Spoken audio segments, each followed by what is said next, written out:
reason I am starting this cooking show is because of my mother. Unfortunately, she passed away in February of this year. 2.5 weeks after we buried her, her house burned to the ground. And the one cookbook that I was able to salvage from this fire is this book from 1902. This cookbook is insane, you guys. It has anything in it from how to brine eggs to how to make pemmican. There's possum pie in here. I doubt we're gonna be making that. I am going to cook my way through this book, and I hope you guys join me on the adventure. It's gonna be interesting, I promise you. I can guarantee you that. I wanted to introduce you guys to my son, Caspian. He is 7 months old, and today on the show we have a special guest with us. She is my cousin. She is also Belizean. This is Mrs. Paula Perdomo, and she is the author behind the cookbook Savor Belize. And if you would like a copy of this book, we can provide information in the links below. Okay, everyone, today we are going to be making Belizean fried jacks, which is like a fried flour tortilla. And we're also going to be making some mozzarella cheese and refried beans. And Paula, who is here with us today, has her own version of her recipe, and I'm going to be using another recipe from the same cookbook, Savor Belize, so that we can kind of compare the two and show you the results. We're going to be starting off by each measuring out 4 cups of flour for our recipe. I am just using a generic brand here because in Belize, you know, you would just use what you could get. So that's what I'm going to be using in my recipe. Paula is using King Arthur, and she has discovered that, what is it, Paula? I actually like King Arthur better because it's more like, it's not quite as refined. And when I came from Belize to the States, and I used regular all-purpose flour, I didn't like it as much because it was a little bit more refined than what I was used to. Did it produce like a tougher product? Well, I had to work with it a bit to change the recipe a bit to make it work the way I remembered it or the way I liked it. I don't know, I just like King Arthur better for some reason. Okay, so King Arthur, if you're following Paula's recipe in the Savor Belize cookbook, you're going to want to go with King Arthur flour. So I would try 1 teaspoon. Okay, so so we're both going to do 1 teaspoon of kosher salt.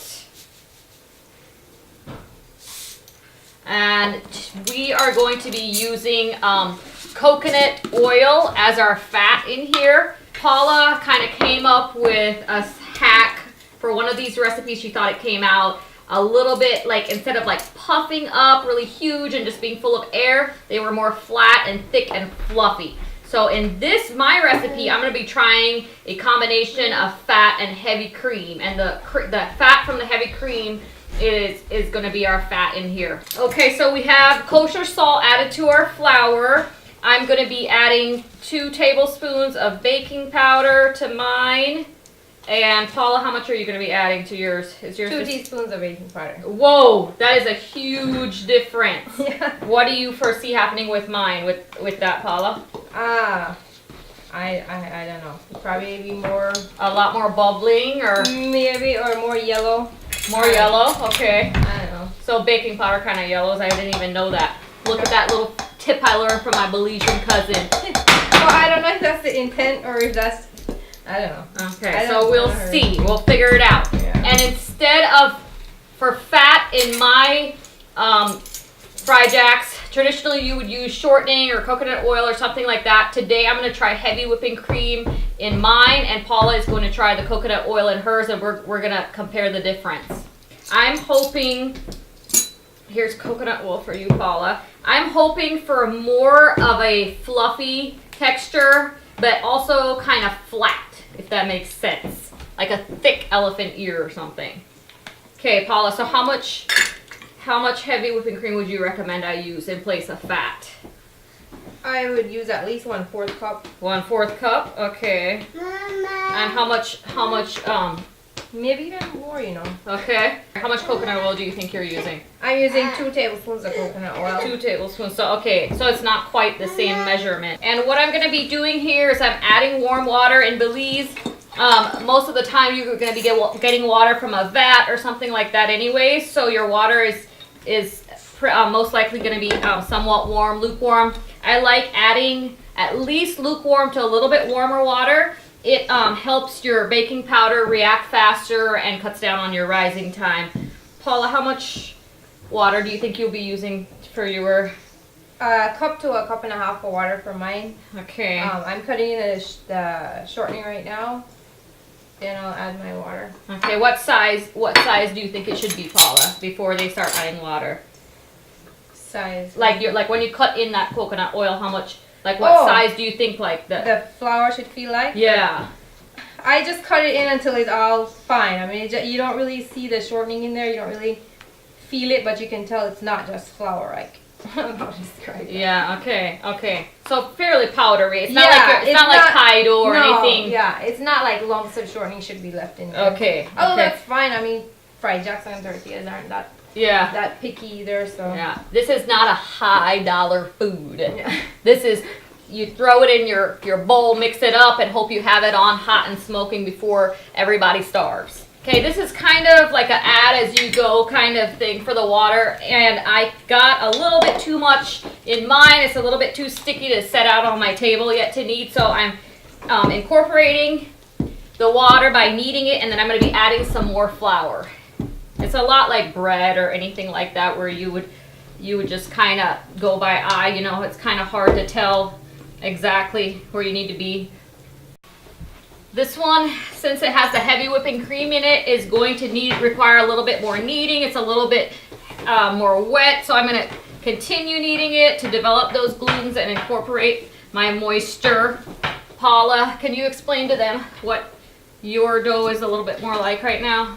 My dough is a little bit, because it has a little more fat in it, it's more like pie crust, so I don't want to mess with it too much. This should yield a more fluffy, thicker fried jack. Hers will be more thin. Anyways, I said that wrong last time, guys. Yeah. Mine is gonna be the puffy one, and she's gonna end up with the more with the fluffy. It shouldn't puff too much, but you never know what's gonna happen. So that's right. You never know what happens when you throw dough in hot oil. Yeah. So we're going to see. So we're gonna keep kneading this here until this is nice and stretchy. And then we're going to be dividing it up into the rolls and letting those rise. Yeah. Okay, so mine is a little bit of a smoother texture, and Paula's looks... These ones, you don't want to mess with them too much, so you're not going to want to knead them or roll them too much. So yeah, hers should be handled more and have more of a smooth texture, and mine are going to be a little more rough. So. And what I'm doing right now is I'm just basically rolling it out with my hands to kind of make a long rope. And then I'll be pinching off sections like this to make balls and rolling them with my hand. And if you got really good at doing this, you could do 2 at a time. 2 at a time.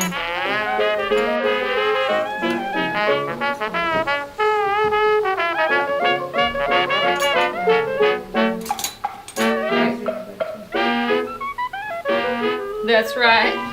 You know that's right.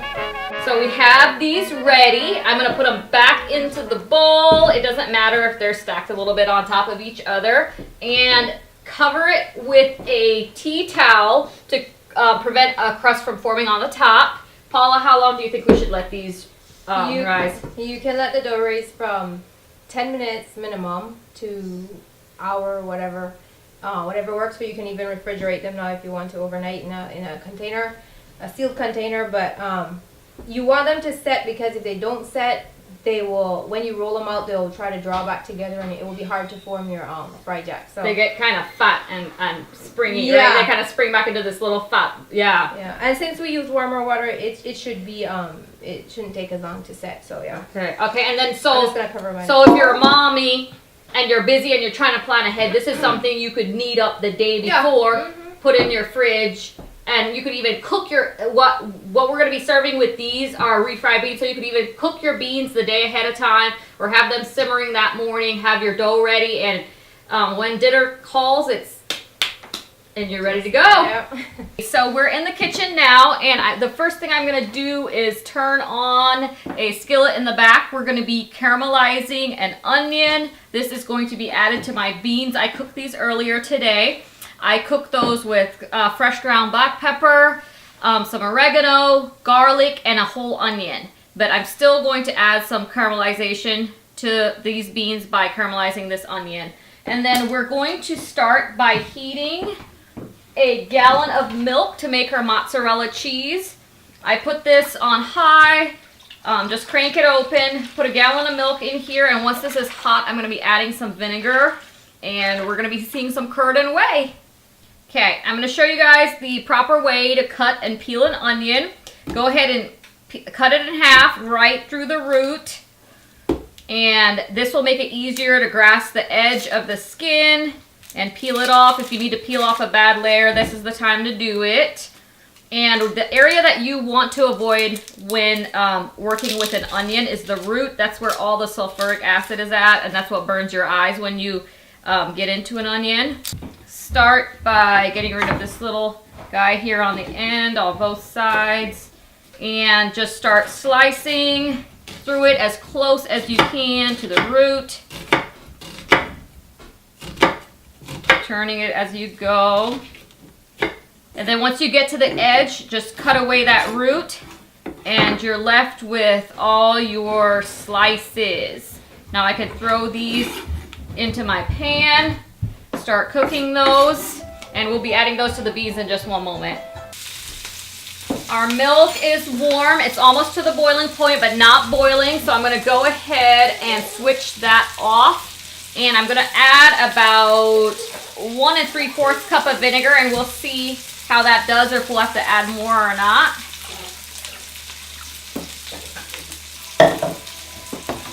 Okay, I'm almost immediately seeing the proteins coagulate, and it looks like I might need to add just a little bit more. Actually, you know what? I think we're good. I think we're great.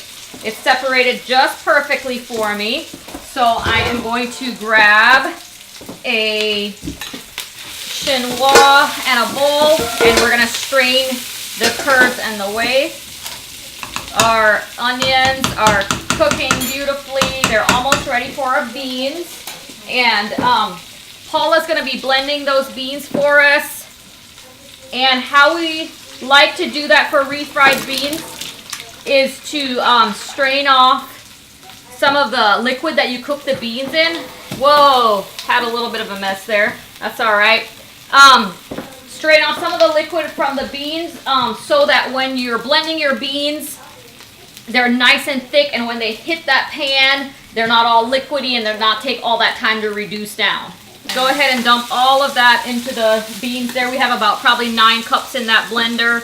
I'm straining the whey from the curd. And just a little science tip for your day: whenever you separate cheese like this, you start with 1 gallon of milk, you're still going to end up with 1 gallon of whey. I don't know the science behind that, but I just know that that's the way it is. That's the way it works. Traditionally, you would do this with a cheesecloth, but since we don't have one, this is what we're working with. I'm pressing out the whey as much as I can. I'm going to be adding salt to this and kneading it. Okay, I'm adding some traditional Belizean coconut oil to this. This comes all the way from Isabella Bank, Belize. Whenever I have a family member going to Belize, I have them bring some back for me. A family member made this for me. I'm not sure, Paula, do you know, is this cold press or is this? It's probably heated. Yeah, this is a heated version, but it's still. It's a gentle heat, like maybe like a fire hearth. It's not like raging temperature. Right. Anyway, so this stuff is like liquid gold. Okay, so what I usually do to ration it, to make it stretch, is start off with something like this organic coconut oil that I can get at Sam's Club, Walmart, something like that. I add that first. I'm going to add a little bit more to put enough in the first time, and then I add this to flavor it. And Paula has our beans blended. This is almost hot. I'm going to go ahead and add the salt to this mozzarella cheese. I don't know if you can see or not how it's basically one big giant curd. Isn't that crazy, guys? All this is vinegar and milk and salt. And it tastes good. You could taste, I mean, it needs salt, and you get a little bit of that acidic vinegar in it, but man, for 5 minutes on the stove, I'm not complaining. I'm just saying. Something I forgot to point out earlier is that I do not add salt to my beans while I am cooking them. That makes it take longer to soften. And so I added my salt afterwards, and I'm probably going to add some more here at this point. Always season to taste. Taste as you cook. You're going to end up with your best flavors that way. Okay, we're stirring the beans so they don't stick on the bottom. We want it to fry for a little bit and thicken them a bit. We're using black beans today because we didn't have red kidney beans, so we just used what we had. Because traditionally you'd use red kidney in Belize, right? Yeah. In Belize, most people would use the red kidney bean, yeah. Our beans are ready. We turned those off. We have our cheese here, and I could have worked this down a little bit more, kneaded it a little bit more, but I left it kind of like a spreadable quality so we can just spread those on our Fry Jacks when they're ready. I'm going to go ahead and cut an avocado. We're going to be eating this on one of our Fry Jacks, kind of like toast. That's so trendy right now. The proper way to do the avocados, cut it in half, remove the pit like that. Cut your slices right within the avocado skin. And when you remove your skin, your slices are going to be perfectly formed. You can use a spoon to do this. You don't have to peel it by hand. Okay, how big you want them? That's the question. Also, yeah, that's good right there. All right.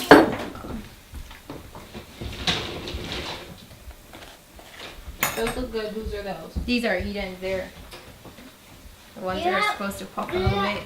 Do you know where sweet milk is?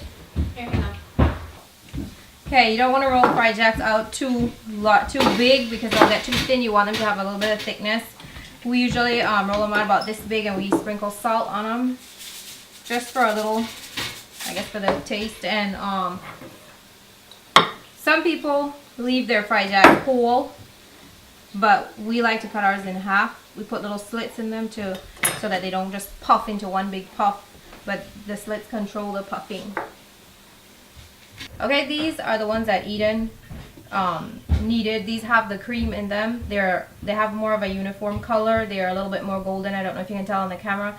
These are the ones that I made. They do not have any cream, any milk, or anything like that. They are flatter. These did puff, which they were supposed to do. These are flatter and a little bit thicker, more fluffy, and the color is not uniform. That's because it just has water, it has no milk. So here we have our delicious Fry Jacks with the refried beans, the avocado, and the homemade mozzarella cheese. We really love this for breakfast in Belize. You can also add an egg, scrambled eggs, fried eggs. Another way that we like Fry Jacks is, it sounds weird, but we do like it with sweetened condensed milk or powdered sugar. You can eat it with honey, jam, butter, whatever you want. This is a really versatile, delicious. And so this is one of our family's favorite meals. We enjoy this any time of day. Thank you for watching. Thank you for letting us show you how we make our cultural Belizean dish.